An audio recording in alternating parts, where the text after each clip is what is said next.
Presta atenção. A grande mídia vai mentir. Vão ligar as câmeras, vão mostrar o maior teatro televisionado da história do Brasil e vão chamar isso de justiça. Só que hoje a gente vai rasgar o roteiro deles, ao vivo. É isso mesmo que a análise que a gente vai destrinchar hoje diz. E olha, o nosso papel aqui não é passar pano para ninguém, muito menos para genocida. O ponto é outro, é mostrar a engrenagem que gira por trás do palco, é entender como a elite descarta uma ferramenta quando ela não serve mais. Aqui é a Maria, e hoje o véu da hipocrisia da Faria Lima, ele vai cair. Então, cola aqui para a gente entender o jogo de verdade. Pode anotar. Eles vão chamar de catarse nacional. Vão dizer em todos os jornais que a democracia venceu.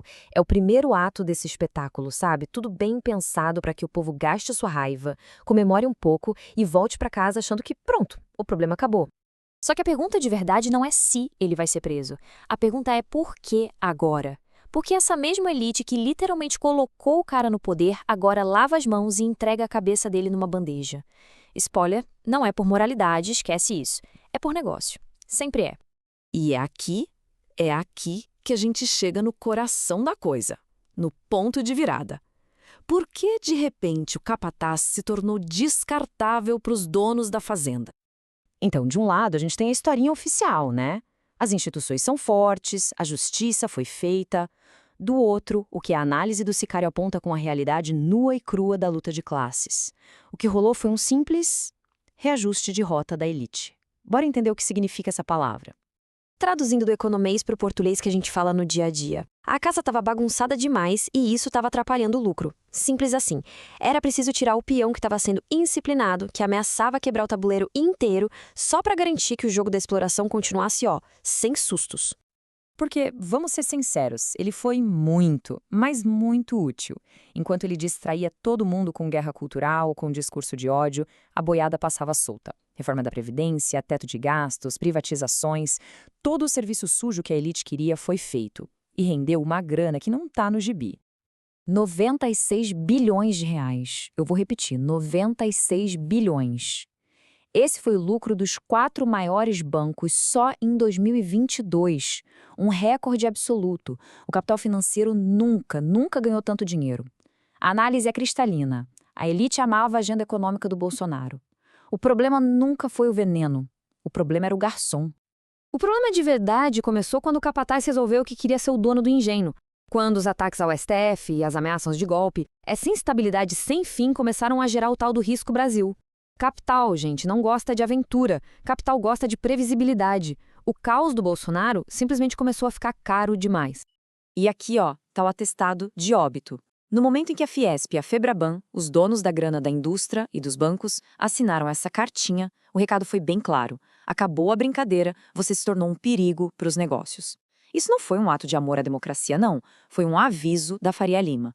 E para quem está sacando como a mídia esconde o interesse de classe por trás da notícia, fortalecer o canal é mais que importante. É a única forma de furar a bolha deles e fazer essa análise aqui chegar onde precisa. Ok, beleza. Então a gente já entendeu por que ele está sendo descartado. Agora vamos voltar um pouquinho no tempo. Porque esse monstro, ele não surgiu do nada, né? Ele foi chocado. E a gente precisa saber quem foi que construiu a incubadora. Esse aqui, segundo a análise, é o mapa do pântano. O bolsonarismo não foi um acidente de percurso. Foi um projeto, um processo de anos, destruindo a política e que foi orquestrado pelos mesmos que hoje se fantasiam de democratas. Vamos dar uma olhada nesses passos? Olha só, o Mangitômetro, que é um projeto lá da UERJ, provou com dados. A cobertura do Jornal Nacional contra o governo Dilma foi a mais negativa da história. Eles criaram um clima de terra arrasada, de crise sem fim, para justificar o golpe de 2016 e com isso abriu vácuo. Vácuo que o discurso antissistema soube preencher muito bem. E aí, ao mesmo tempo, tinha Lava Jato. A mídia vendeu como se fosse uma cruzada moral, né? Mas o resultado prático, segundo um estudo do Diese, foi um rombo gigantesco na nossa economia. A operação não puniu só os empresários corruptos, ela quebrou empresas nacionais inteiras, empresas estratégicas. 4,4 milhões. Isso não é só um número. São 4 milhões e 400 mil famílias na rua. Esse desemprego em massa, essa destruição toda, foi o combustível perfeito para o discurso de ódio e de ordem da extrema-direita. E a mídia? A mídia, segundo a análise, aplaudiu tudo de pé. Eles criaram o caos para depois vender o monstro como a única solução. Certo. Vamos voltar para o presente. O capataz está sendo demitido. E agora? Será que a fazenda vai mudar ou vão trocar só o gerente? E é aqui que está o pulo do gato. A prisão do Bolsonaro serve, na prática, para limpar a cena do crime. E, claro, para garantir que o projeto principal, a agenda econômica da elite, continue firme e forte, sem ninguém questionar. É só olhar o que continua de pé. O que continua sendo defendido com unhas e dentes, pela mesma mídia que agora pede a cabeça dele. Tá aí, ó, o arcabouço fiscal, que impede investimento público, a reforma trabalhista, que precarizou tudo, a autonomia do Banco Central, que só garante juro nas alturas para o rentista, as privatizações a preço de banana. A agenda dele, a agenda, continua vivíssima. Esse é o grande sonho da elite.